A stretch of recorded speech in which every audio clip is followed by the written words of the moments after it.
हाँ, तो पिछले क्लास में हमने क्या किया था कि दो परिमेय संख्याओं के बीच में अनेक परिमेय संख्याओं को निकाला था। तो आज क्या करेंगे, हम परिमेय संख्या के बारे में जानेंगे और अपरिमेय संख्या को संख्या रूपरेखा पर कैसे निरूपित किया जाता है इसके बारे में जानेंगे। तो सबसे पहले हम अपरिमेय संख्या के बारे में जान लेते हैं। तो अपरिमेय संख्या क्या होता है? हम जानते हैं कि परिमेय संख्या सबसे पहले कि P/Q के फॉर्म में जो होता है वो परिमेय संख्या होता है, लेकिन अपरिमेय में क्या होता है, ठीक उसका विपरीत, कि जो संख्या P/Q के रूप में ना हो, P/Q के रूप में ना हो, उसे हम क्या कहते हैं? अपरिमेय संख्या कहते हैं। जैसे मान लेते हैं √2, √3, √5, √7। जब आप इसका दशमलव प्रसार निकालिएगा तो कभी भी इसका दशमलव प्रसार अंत नहीं होता है, इसके डिजिट आते हैं। जैसे मान लीजिए अगर कोई संख्या 0.3 पे लिख दी, इसका कहने का मतलब क्या है कि ये 3 जो है बार बार आ रहा है, कितने टाइम्स आ रहा है नहीं मुझे पता।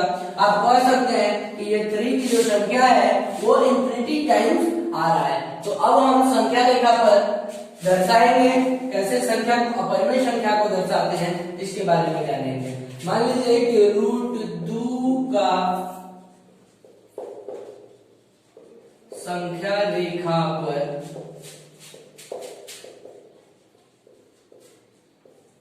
निरूपण। आप सबसे पहले एक संख्या रेखा बनाएं।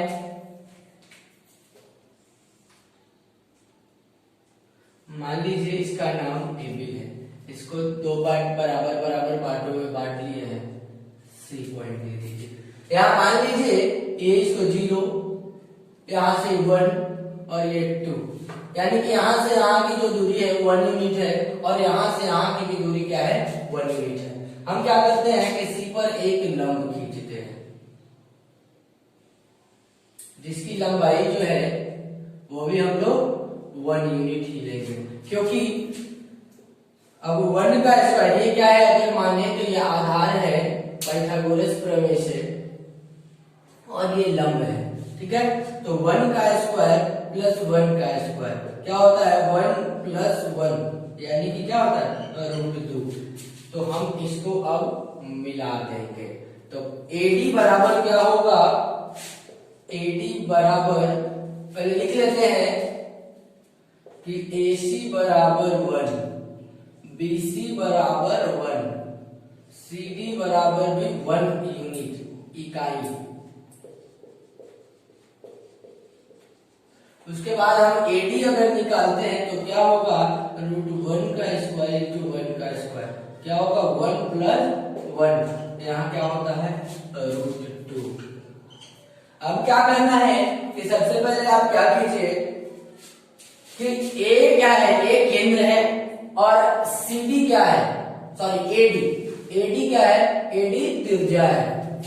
तो क्या करेंगे कि A को केंद्र मानकर और CD को त्रिज्या लेकर हम बिंदु A से एक चाप काटेंगे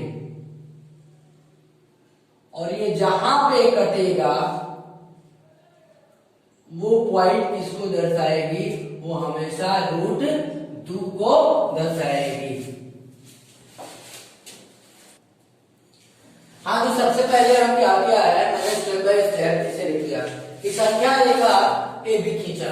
देख लीजिए कि क्या है, AB क्या है?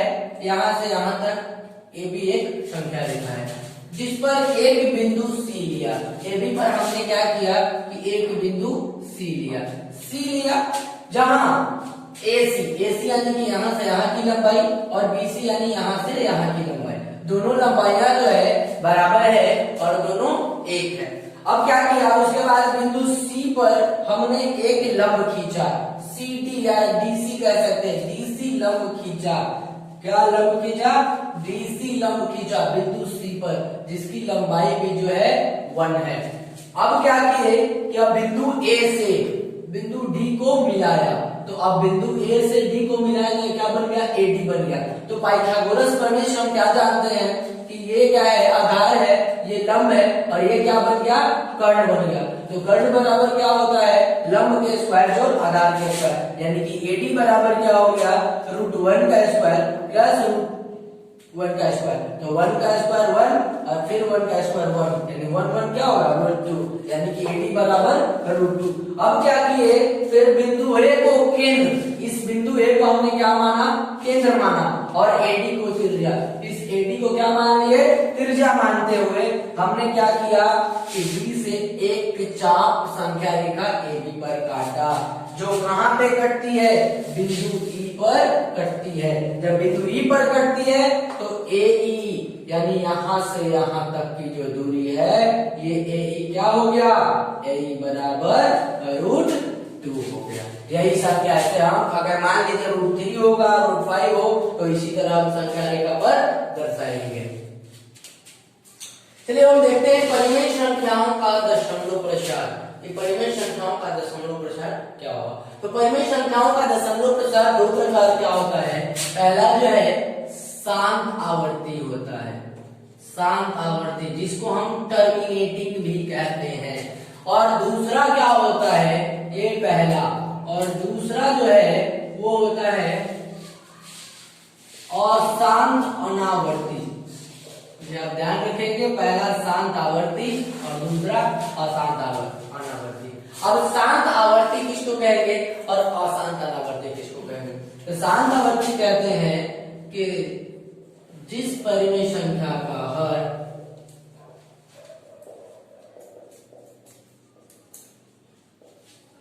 टू के पावर m गुने 5 के पावर n के रूप का हो, n के रूप का हो।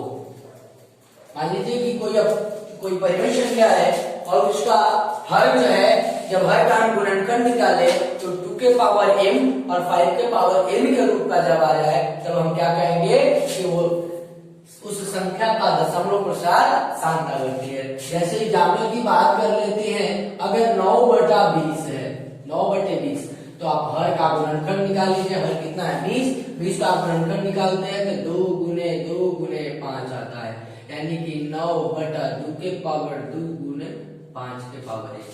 क्या कहते हैं कि जब हर का गुणनखंड, किसी परिमेय संख्या के हर का जब गुणनखंड निकाले तो 2 और 5 के रूप का हो। यहाँ क्या देखते हैं, जब 20 का निकाले तो 2 और 5 के रूप में आता, जब 2 और 5 आए तो वो संख्या क्या होगा, उस संख्या का दशमलव प्रसार शांत होगा, अगर ऐसा ना हो तो वो अशांत होगा। जैसा कि आप और क्वेश्चन देखते हैं, 4/30 है, मान लीजिए 4 का तो 4, 30 को तोड़े 2 गुने 3 गुने 5। अब यहाँ क्या आ रहा है, 2 तो आ रहा है, 5 भी आ रहा है, लेकिन साथ में एक और संख्या है 3। तो जब 2 केवल किसी भी परिमेय संख्या के हर के गुणनखंड में केवल 2 आए या केवल 5 आए या 2 और 5 आए, तब उस संख्या का दशमलव प्रसार शांत होगा। लेकिन अगर 2 और 5 के अलावे कोई तीसरी संख्या जब आ जाती है तो उस संख्या का दशमलव प्रसार शांत कभी नहीं होगा, यानी कि यहाँ 3 आ गया तो ये ऐसे ही क्या हो जाएगा, अशांत हो जाएगा। तो अशांत के लिए क्या, अशांत अनावर्ती कब आता है कि जब, यानी कि जिस परिमेय संख्या का हर 2 के पावर m इंटू 5 के पावर n के रूप का नहीं हो। यानी आप एग्जाम्पल में भी देख रहे हैं, और एक और एग्जाम्पल देख लीजिए, 9/35 मान लेते हैं, 9 35 का 7 गुने 5, 5 तो आ रहा है, लेकिन यहाँ पे क्या जा रहा है, 7 आ रहा है, इसलिए ये क्या हो जाएगा, अशांत होगा। तो आपको ये ध्यान रखना है कि जब अगर शांत आवर्ती कब होगा, जब किसी परिमेय संख्या का दशमलव प्रसार अगर निकालते हैं तो उसके हर का गुणनखंड में 2 और 5 होना चाहिए, केवल 2 और 5 होना चाहिए। अगर 2 और 5 के अलावा कोई तीसरी संख्या आती है तो वो कभी भी शांत नहीं होगा। अगर केवल 2 होगा तब भी वो शांत होगा, अगर केवल 5 आए तो भी शांत होगा, लेकिन 2 और 5 को छोड़कर अगर तीसरी संख्या आ जाती है तो वो अशांत हो जाएगा। चलिए हम जानेंगे कि किसी अपरिमेय संख्या को p/q के रूप में कैसे लिखेंगे। मान लीजिए अगर कोई संख्या है, इसको हम जैसे एग्जाम्पल क्वेश्चन ही ले लेते हैं कि 0.2 के ऊपर रेखी, इस संख्या को क्या है, कहता है कि आप p/q के रूप में लिखिए। आप कैसे लिखेंगे, तो सबसे पहले क्या माना कि x बराबर 0.2 के ऊपर रेकरिंग। रेकरिंग का मतलब क्या होता है कि जिस संख्या पर रेकरिंग हो वो संख्या बार बार आ रहा है, दोहराया जा रहा है, इसे हम समीकरण 1 मान लेते हैं। फिर देखते हैं कि दशमलव के बाद जो ये दाईं तरफ कितने अंक है, 1 अंक है, इसलिए हम दोनों तरफ 10 से गुना करेंगे। अगर दशमलव के दाईं तरफ 2 अंक अगर हो तो हम 100 से गुना करते हैं, 3 अंक हो तो 1000 से करते हैं, 4 अंक हो तो 10,000 से, ऐसे ऐसे बढ़ते चला जाता है। लेकिन यहाँ देख रहे हैं कि दशमलव के बाईं ओर सिर्फ 1 अंक है, इसलिए हम दोनों तरफ 10 से गुना करेंगे। 10 से गुना यानी कि मल्टीप्लाई करने पर, मल्टीप्लाई बाय 10 बोथ साइड्स करने पर आप कीजिए। तो x में जब हम 10 से गुना करते हैं तो क्या होता है, 10x होता है, और इसमें जब हम 10 से गुना करते हैं तो 2.2222 आप कितना बार लिख सकते हैं इसको, समीकरण 2 क्या है हमारे पास, समीकरण 1 ये है और समीकरण 2 ये आएगा। आप दोनों समीकरणों को आपस में तुलना करेंगे और बड़े समीकरण में से छोटे समीकरण को घटाएंगे, यानी कि लिखते हैं कि अतः समीकरण 2 में से समीकरण 1 को घटाने पर, 2 में से समीकरण 1 को हम क्या करेंगे, सब्ट्रैक्ट करेंगे। तो समीकरण 2 क्या था, 10x इक्वल टू 2.2222। उसके बाद समीकरण 1 क्या था, x इक्वल टू 0.2222। आप इसको सब्ट्रैक्ट कर दीजिए। सब्ट्रैक्ट करने के बाद क्या आता है, ये वाला पूरा पार्ट कट गया, 2 में से अगर 0 गया तो 2, और 10x में से x गया तो 9x, यानी कि x इक्वल टू क्या हो गया, 2/9, यानी कि ये 2/9 क्या है, ये p/q के रूप में है। ठीक इसी तरह हम एक और क्वेश्चन देख लेते हैं। मान लीजिए कि क्वेश्चन में अब कुछ और आ जाए, जैसे मान लीजिए कि दे दिया 0.35 के ऊपर देखेंगे।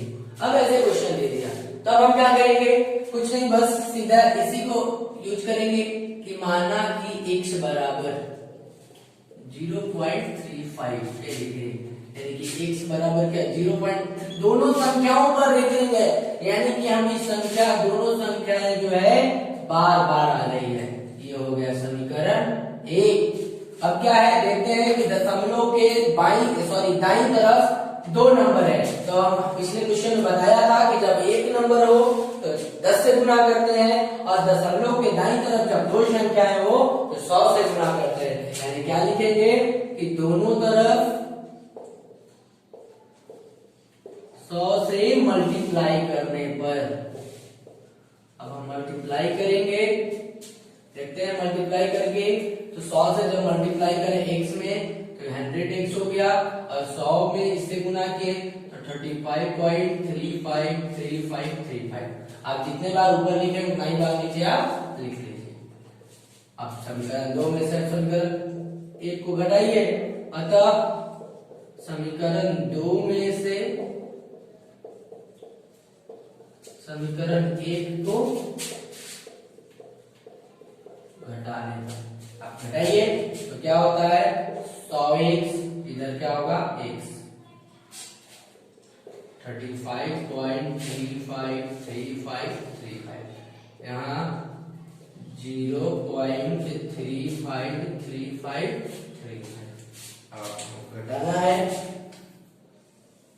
ये खत्म हो गया, क्या बच गया 35, इधर क्या बच गया, 100x में से x गया 99x, इसलिए x बराबर क्या होगा 35/99। ये हो गया।